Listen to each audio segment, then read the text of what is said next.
Oke, nah sekarang silakan masuk ke itu content type, create your first content type.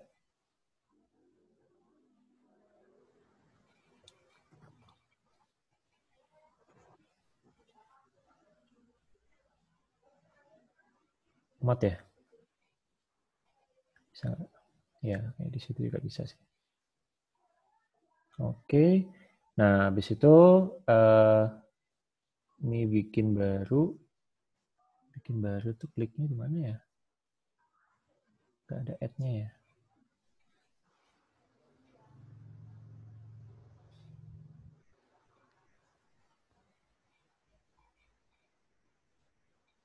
Nah, tombol add-nya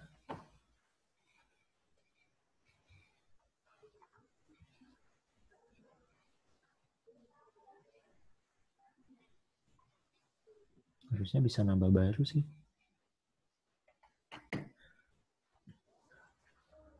Ntar. Coba start lagi.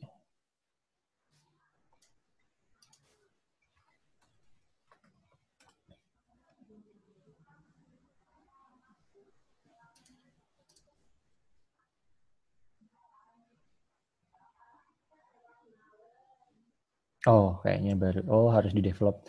Nah, itu deh klik create new collection type.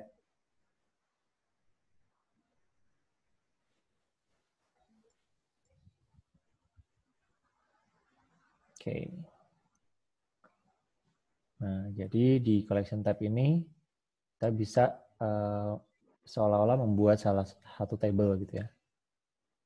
Bisa nggak diklik? Sip. Oke, berarti tinggal masukin display name-nya apa ya? Jadi ini bisa dibilang nama table-nya gitu ya. Nama table. Tapi di aku belum ganti. Oh gitu. Lemot kayaknya Heeh. internetnya. Nah, Udah muncul baru belum? Oke, baru muncul. mesti agak sabar. Tapi cuma 5 field kan ya? Oke lah, cepet lah. 5 field mah bisa.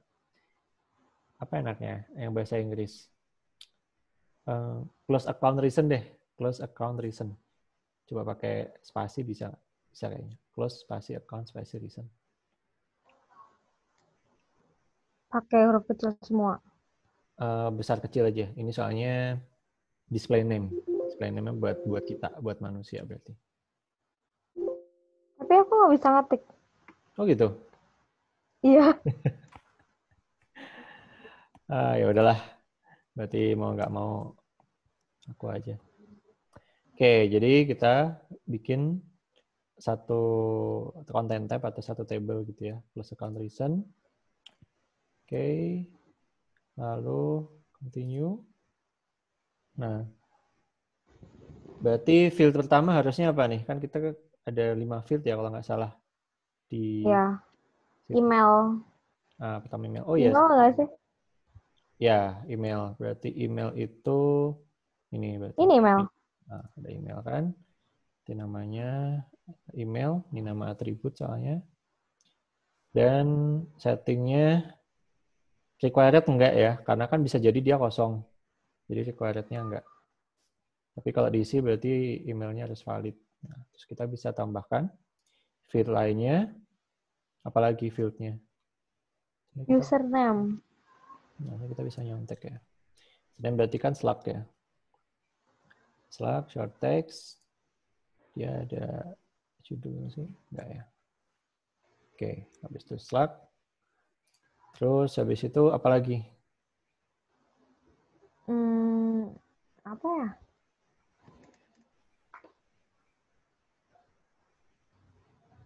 Nggak bisa ngeliat itu ya?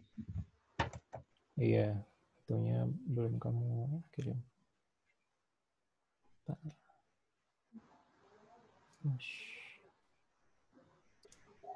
Oke, nah berarti ini kan ada email, username, lalu alasan keluar kenapa nih? Nah, alasan keluar berarti kita bikin field lagi, yang berarti tipenya adalah enumeration kan? Mana formnya? Formnya hilang. Oh, aku tahu kenapa. Karena kamu bikin formnya pas di sini kan stepnya. Makanya dia baru tampil pas di sini. Kalau maunya tampilnya di depan, itu berarti dia di pentolan yang ini. Gitu. Jadi, akhirnya ketemu juga misterinya. Karena formnya munculnya di sini bukan di sini. Tapi ya nggak apa-apa. Berarti emang benar. Ya berarti kamudanya nggak ngebug di sini. Oke, sesuai dengan harapan. Nah, berarti form yang di sini, ini kan pilihannya kan. Maka kita punya reason, lalu values-nya adalah values yang ini. Oke.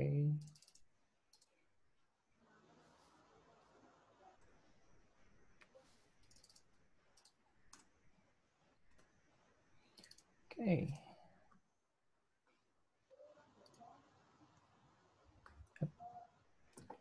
Alright. Default value nggak ada ya, kosong ya. Ya. Lalu field lagi adalah description ya. Jadi selanjutnya adalah description. Ini berarti bisa teks, bisa rich text. Mungkin teks doang aja kali ya. Long text description. Oke. Lalu yang terakhir adalah recommendation score. Maka tipenya adalah number. Recommendation score, integer. Lalu settingnya dia harusnya ada minimum maksimum ya. Minimum 1, maksimumnya 10. Iya. Oke. Udah. Terakhir itu. Ya kan? Ada 5 field ini ya. Ya kan ya? Iya. Terus, udah deh. Habis itu kita save. Sebenarnya sih harusnya ada satu lagi ya. Yaitu, ini kan field yang dimasukin sama user. Tapi, nanti pada saat sistem memasukkan ke database, berarti ada beberapa data yang bisa di-input oleh sistem, yaitu sistem bisa memasukkan user ID. User ID di database-nya. Biar dia tahu. Yang ini nggak akan di-input oleh manusia gitu ya, tapi itu akan di-inputkan oleh sistem sendiri. Oke. User ID, ada integer ya.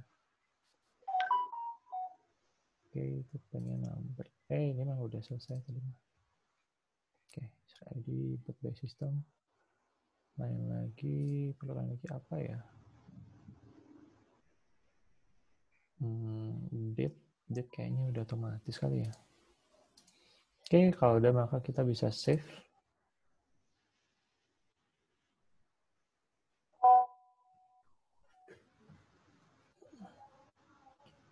Nah, jadi sekarang content type ini udah ada di database dan kita jadi bisa bikin baru nih Devi di sini.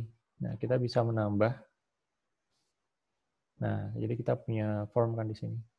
Taruhlah gitu ya, ada user. Lalu misalnya dia keluarnya gara-gara apa? Lalu gitu ya. Kita bisa masukin angkanya. Nah, user ID diisi oleh sistem gitu ya.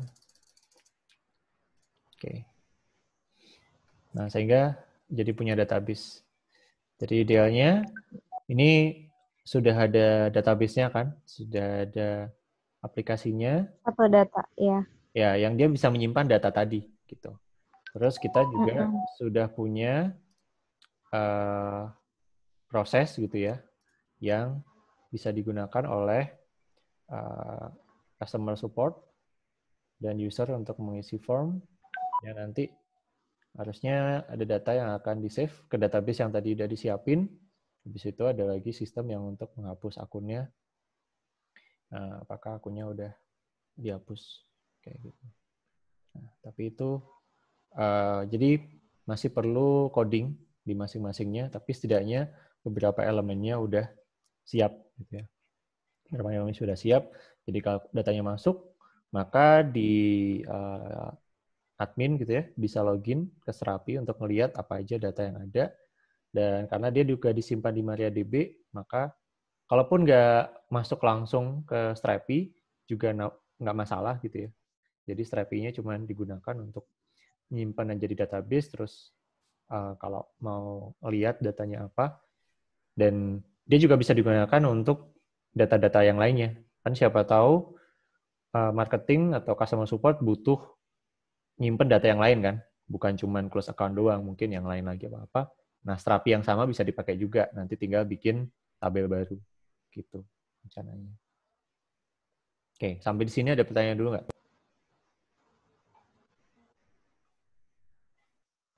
Kalau di Strapi itu bisa ekspor ke Excel gitu nggak sih? Excel Export kayak datanya. kayaknya sih by default enggak ya. By default enggak. Tapi mungkin dia punya plugin gitu sih. By defaultnya nggak ada. Kalau mau export, paling connect ke MongoDB-nya, atau kalau enggak, dibuka pakai Google Data Studio. Kan kalau dari Google Studio kan bisa tapi kalau di Google Studio juga ekspornya juga ke PDF kali ya, bukan ke Excel ya. Oh iya, ya Nah, jadiin dokumen gitu. ya. Atau pakai, ya biasanya kalau yang mau ekspor ke Excel kayak gitu, bukanya pakai aplikasi yang buat MySQL atau buat MariaDB gitu. Jadi aplikasi SQL lah, aplikasi SQL. Kayak di PostgreSQL kan ada Valentina. Nah, di Valentina kan dia bisa ekspor ke CSV atau ke Excel kan. Iya, iya. Kalau MariaDB juga ada MySQL Workbench namanya. MySQL Workbench itu bisa dia connect ke database terus dia bisa ekspor. Oke. Ada lagi pertanyaan? Baru itu aja sih. Cuman tebakanku sih yang harusnya yang lebih berguna itu Google Data Studio ya, karena nanti itu bisa jadi satu gitu, semua data yang dibutuhkan dalam satu halaman atau satu laporan. Oke, nah next-nya adalah yang form tadi, pertanyaannya, oke, formnya ada, tapi tadi formnya yang ngisi siapa? Yang ini. Aku. Kamu ya. Dan pada saat ngisi form itu login apa enggak ke Kamudanya? Login. Login ya. Nah, padahal yang diinginkan, yang ngisi form harusnya siapa? User. User kan? Apa kita mau ngasih login Kamunda ke usernya? Enggak. Nah, berarti ya mau nggak mau kita harus bikin form sendiri yang itu bisa diakses oleh user, bukan form dari Kamunda. Kalau misalnya form kita sendiri itu belum ada, ya bisa alternatifnya adalah datanya dikirim dulu ke customer support, nanti customer support yang masukin gitu ya. Jadi setidaknya mengurangi sedikit manual gitu ya, tapi masih ada sisi manualnya gitu kan. Nah, tapi kalau pengen bisnis prosesnya seperti ini di mana user mengisi form, berarti pada saat user mengisi form itu kita punya form sendiri yang buatan kita sendiri. Nah, ini kebetulan aku udah agak siapin dikit gitu ya, pakai React. Oke. Kita siapin dikit pakai React. Belum sepenuhnya selesai, tapi yuk kita sambil bahas ya. Kamu setuju nggak dengan konsep form kayak gini? Tapi form ini nanti bisa diakses oleh semua orang gitu ya. Nah, formnya kayak gini nih.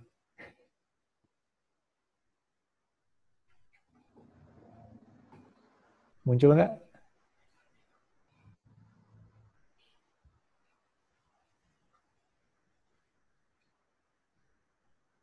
Halo, halo. Belum muncul di aku. Oh, belum muncul. Oke. Halo? Lama Belum juga ya. muncul. Lama juga ya. Dia update-nya lama banget screen-nya. Udah muncul sekarang. Oke. Nah, jadi formnya kayak gini nih. Setuju?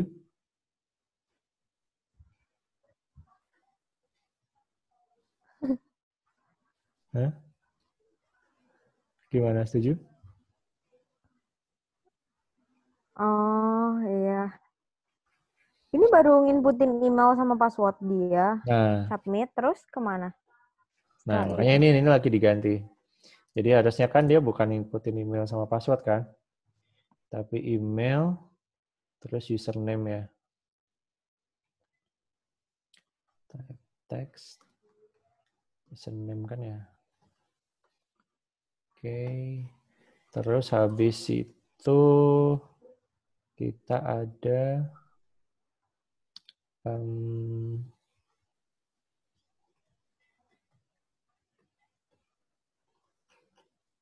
salah. Editnya salah tempat. Email username. Lalu habis itu alasan, keterangan, description.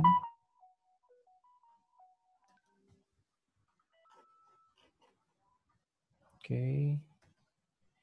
Terus habis itu terakhir, apa tadi kata-katanya? Bentar, cek dulu di Camunda Modeler. Nontek. Oke. Seberapa Anda akan merekomendasikan website ini ke orang lain? Right?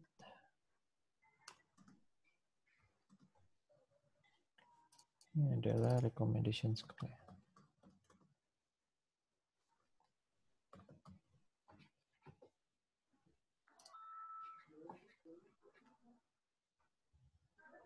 Oke, wah kok jebol? Kenapa dia jebol ke situ ya? Ntar ini bikin teks biasa aja lah.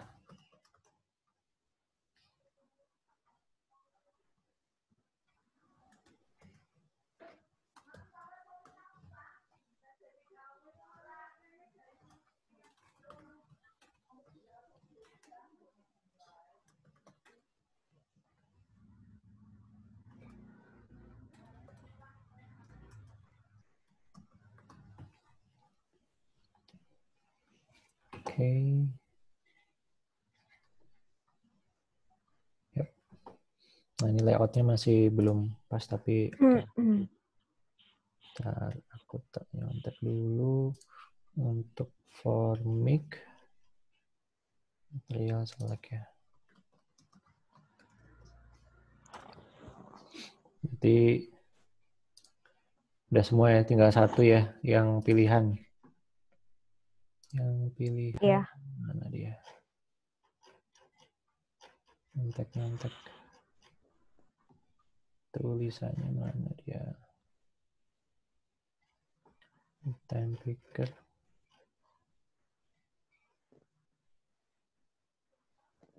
Oke.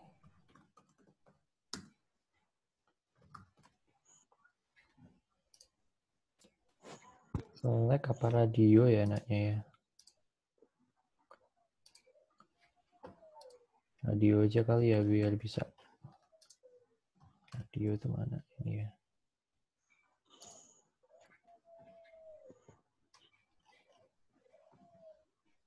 Oke.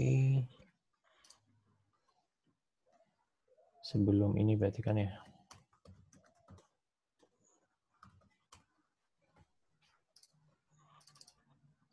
Kita masukin.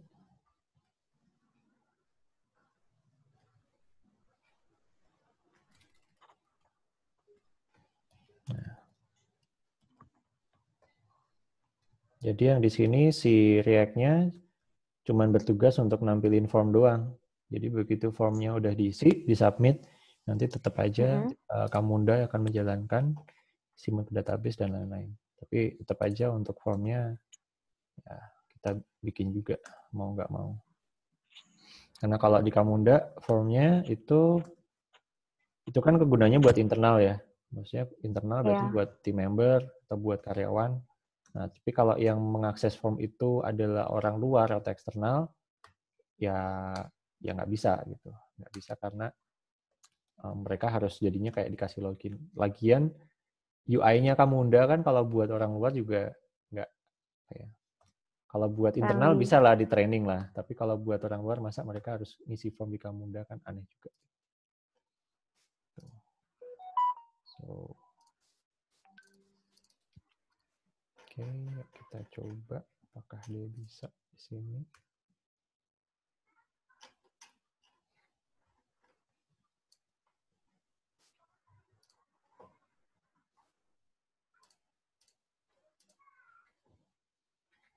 Oke. Deal group already declared. Oke, ada di atas. Form control juga. Oke.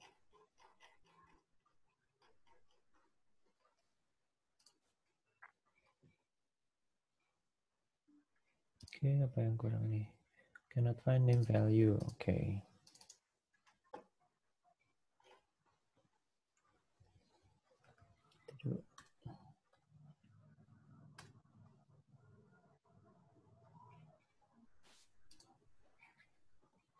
Oke, berarti harusnya gini, tinggal yang dari sini kita contek pilihan-pilihannya.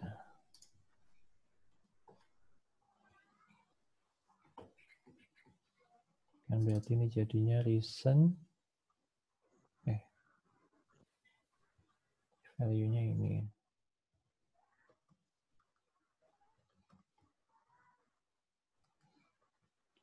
Alasan.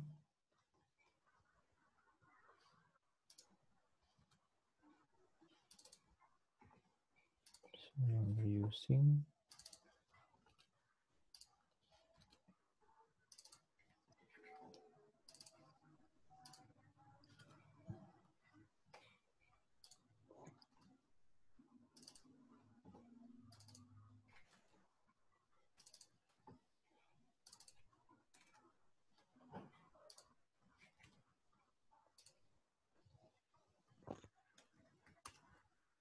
Oke.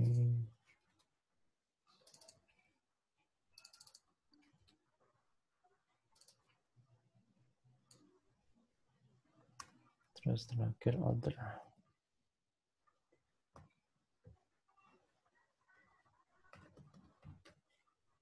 Yep.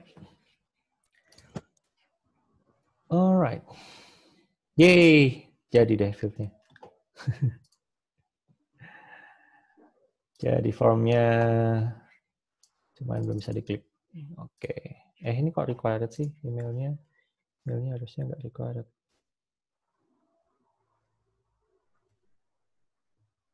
Kalau misalnya diisi.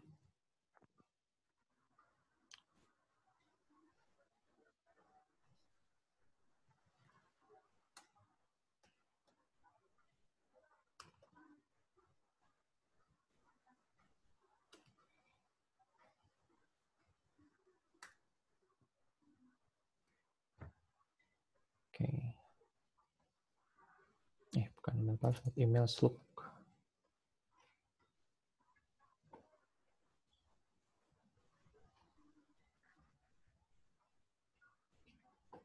Oke.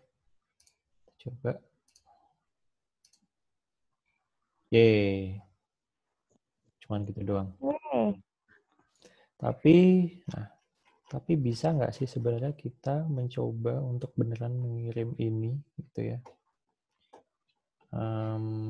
Bentar. Aku post dulu.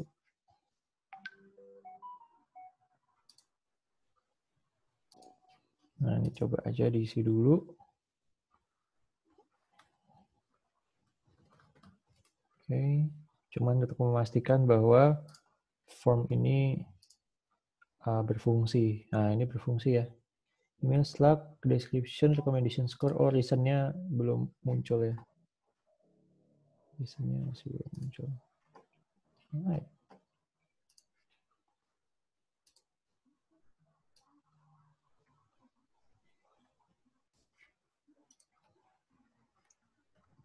Jadi harusnya itu pada saat kita submit, kita udah bisa nih. Serius ya.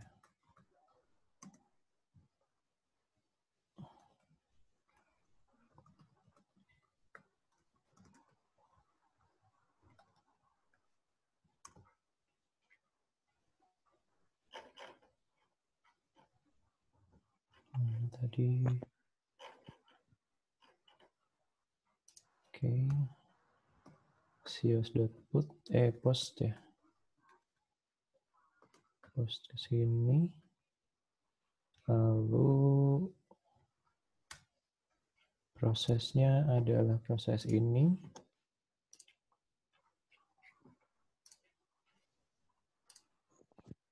Oke, jadi kita masukin prosesnya di form kita. Itu data.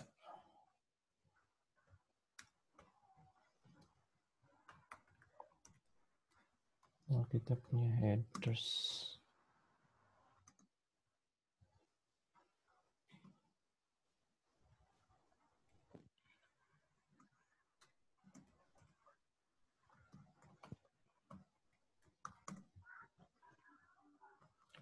Config the authorization.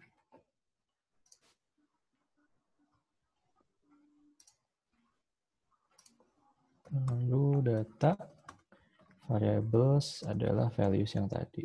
Oke.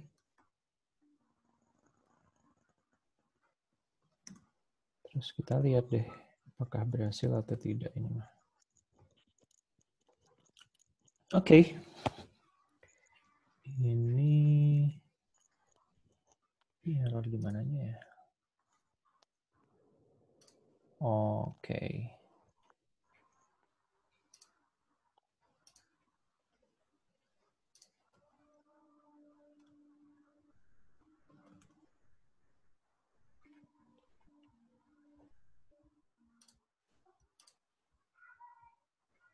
Bentar, ini kenapa kok nggak mau? Oke. Harusnya udah, yuk kita coba ya. Jadi form ini coba diisi aja seadanya. .com you. Oke, keterangan keluar mana sih 9. Terus kita submit. Nah, biar memastikan aku mau buka konsolnya biar tahu di sana ada apa ya terjadi. Oke, kita submit. Oh, ada error ya. Ternyata dia blocked by course policy ya. Oke. Ya udah. Kalau menurutku ini sudah lumayan ya progresnya. Kita udah punya form, walaupun formnya belum bisa submit, tapi prosesnya sudah lumayan berjalan. Terus kita juga udah punya database yang tempat kita bisa memasukkan data-data yang tadi. Gitu deh kesimpulan untuk progres hari ini. Jadi tinggal beberapa yang belum jadi ya dibenerin. Terus habis itu diintegrasiin. Gitu deh.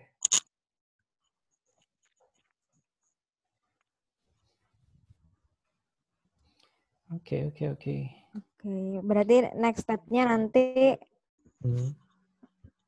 nyelesain yang ini ya? Ya. Formnya sama integrasi sama database-nya ya? Ya, jadi ada beberapa langkah yang masih diperlukan. Kalau dari sisi si Strapi, ini basically udah ada ya, udah bisa dipakai. Cuman ini kan Strapi-nya masih jalan di komputerku sendiri. Jadi Strapi-nya sendiri perlu dideploy ke server gitu kan, ke AWS. Tapi begitu itu udah dideploy ke AWS ya udah dia udah bisa dipakai. Kamu juga bisa login, bisa nginput ke database dan ya bisa ngelihat kalau datanya masuk. Cuman belum ada yang masukin datanya. Jadi kalau kita ngelihat dari BPMN-nya, nah enaknya dari BPMN-nya kan kita jadi tahu nih proses mana aja yang sudah dan mana yang belum. Nah, ini untuk user mengisi form, ini berarti kan perlu form yang tadi dibuat, lalu kalau memvalidasi form ini kan basically udah bisa gitu ya, karena setelah user mengisi form kan sudah muncul di task list nih, customer support bisa melakukan validasi, gitu kan, bisa melakukan validasi. Sebenarnya sih harusnya kalau misalnya ini nggak validasi itu setelahnya itu harusnya ada logiknya gitu ya.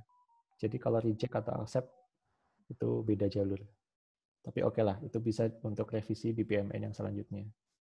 Karena kan namanya validasi kan berarti yes no kan ya, karena nggak semuanya itu approve, bisa reject.